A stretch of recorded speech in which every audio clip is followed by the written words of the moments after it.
Life is Strange is the latest game from Don't Nod Entertainment.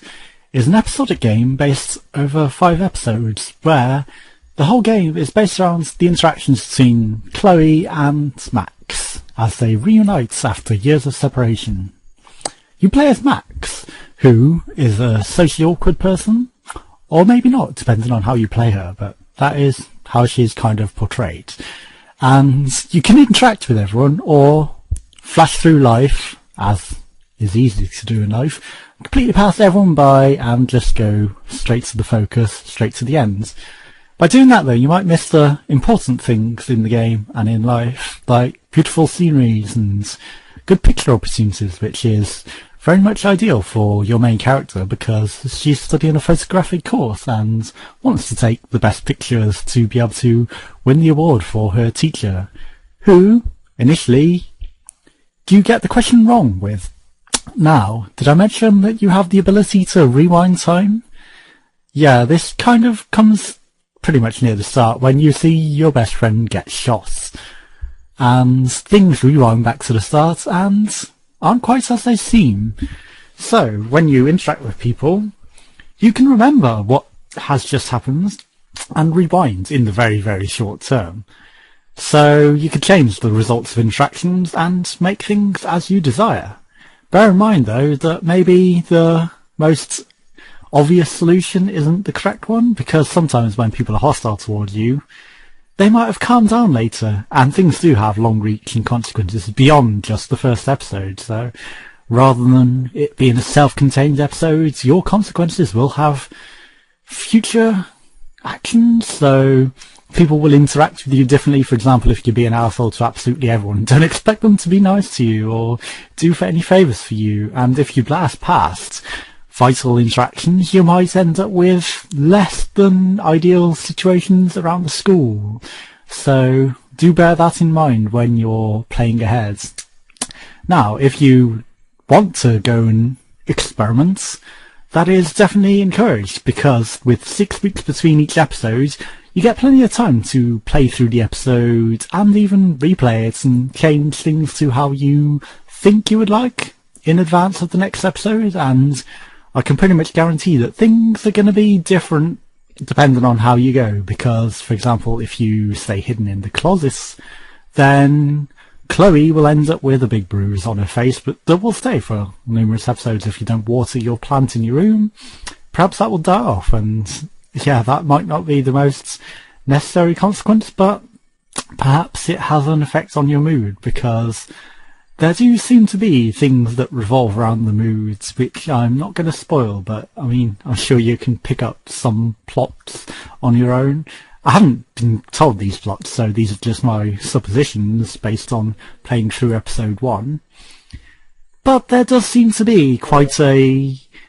Have you ever watched Lost or Alias or those things where the first episode, first series, change and then later on there's some completely different plotline underlying? This seems very much that sort of style of game.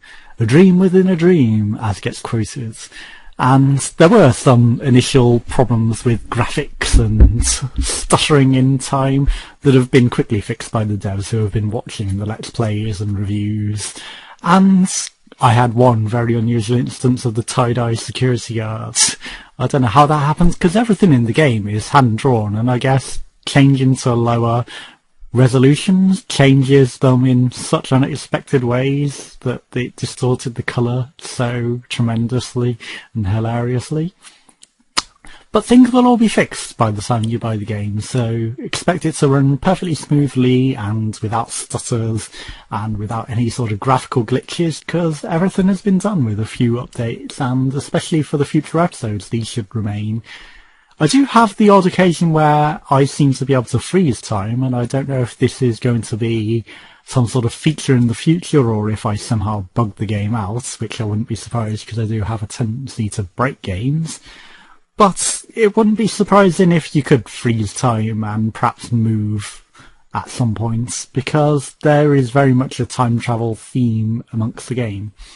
Now again, with Dreams Within Dreams, there's another subplot of the disappearance of Rachel Amber, which depending on how you play through the game, you might not investigate whatsoever, because if you don't interact with the other students and find out that pretty much everyone seems to have some sort of interaction with her and she had problems, then you might not be able to solve that whatsoever and just focus on the Chloe and Max storyline. And further to this, there are other things where, for example, you might not be able to go. Right.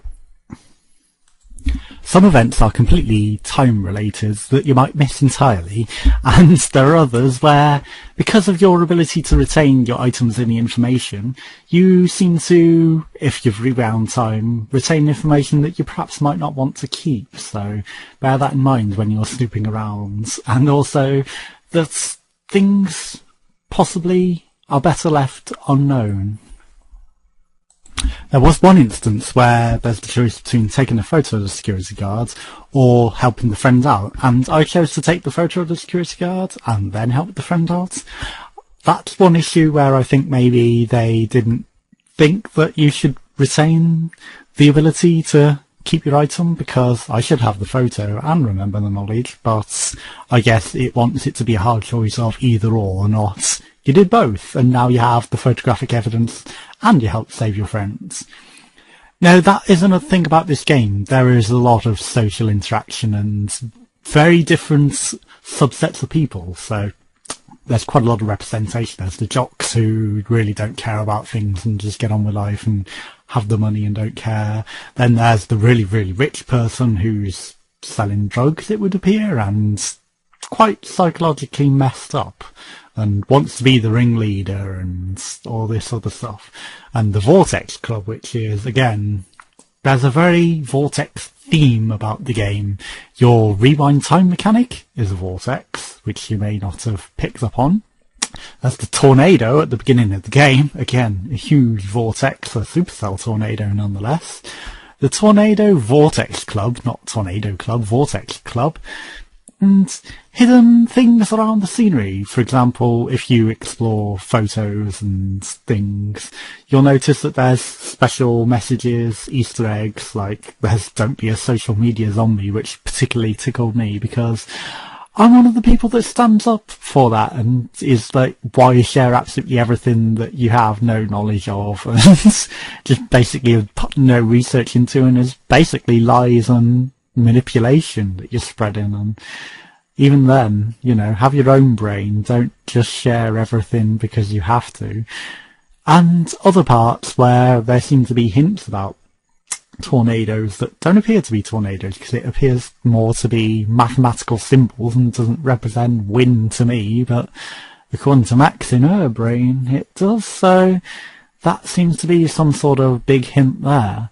So take from that what you will. There is a big cliffhanger at the end of the episode, which I won't spoil for you, and it does seem to lead into a much more advanced state of play. Bear in mind, this is quite an introductory episode, and you'll spend more of your time establishing the theme for the future episodes, I would say, because your social interactions set how people will be acting towards you. You set whether you've been mean to people, been nice to them, helped them out, not spoken to them. All these options. Bear in mind, the rewind ability really helps influence people because only the best outcomes seem to be available through rewinding the time. And again, with the puzzles, there's only a few puzzles in this game, again, to introduce you to the rewinding time mechanic. It does force you to rewind the time, even if you might have already worked out what to do in advance, so you can't interact with what you will necessarily already know how to do until it has gone wrong. This will probably change in a future episode because, again, it wants to introduce you to the mechanic and force you into using it, so that's not too much of a negative consequence. I would say in the future episodes, though, I would hope that you should be able to sight read it and perhaps not have to rely on the rewind mechanic if you've worked it out in advance, although there are some situations I can pretty much guarantee based on the ends where you have to teleport ahead where you're going to have to resort to using it to get to certain places in time. And again, you only have a limited rewind potential, so you couldn't possibly screw yourself over by hanging about somewhere too long and not be able to rewind further than you actually require to. So always keep that in mind when you rewind or leave areas after interacting with people.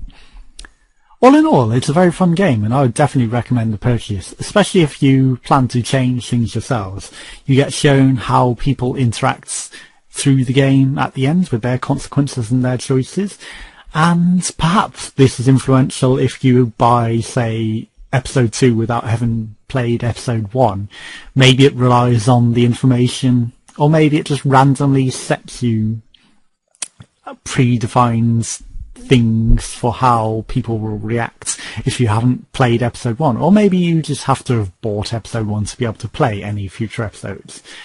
That would be one that I would have to find out, although I would probably have no way of actually finding out short of asking the devs. So that's Life is Strange, and so far very promising, and there are at least 3 or 4 different subsets of subplots. I know for a fact that there are guaranteed different endings, so your consequences will have effects in that way.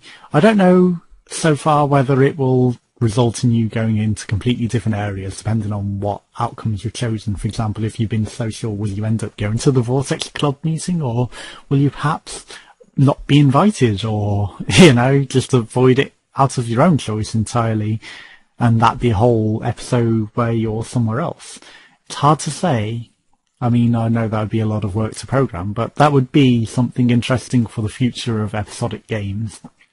And I think even if you don't choose to play this, it should have an influence on episodic games in the future, because they're aiming to make it more widespread with your choices and give more of a social interaction, so better development of emotions and how the characters act towards you rather than being very much focused and fixed. So you have more freedom in how things adapt to how you play through the game.